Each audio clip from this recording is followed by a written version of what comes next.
বন্ধুরা, তোমরা সবাই কেমন আছো? আশা করি সবাই ভালো আছো।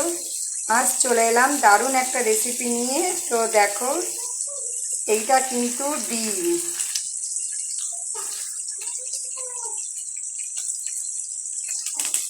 টমেটোর ওপরে ডিমটা ছেড়ে দিলাম, ছেড়ে দিয়ে তারপর ডিমের যে সাদা অংশটা এটা আমি চারিদিকে ছড়িয়ে দিলাম, যাতে এটা দেখতে দারুণ লাগে, তার সঙ্গে খেতেও দারুণ লাগে।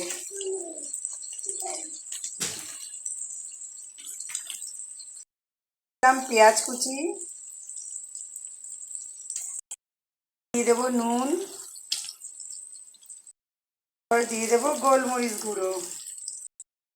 গ্যাসটা বন্ধ করে দেবো, দিয়ে ঢেকে দেবো।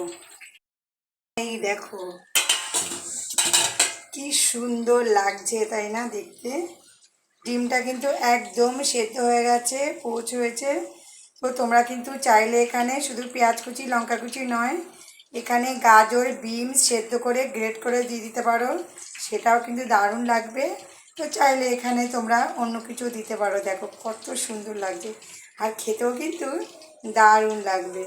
ভিডিওটি ভালো লাগলে অবশ্যই লাইক কমেন্ট করে পাশে থাকবে। ধন্যবাদ বন্ধুরা।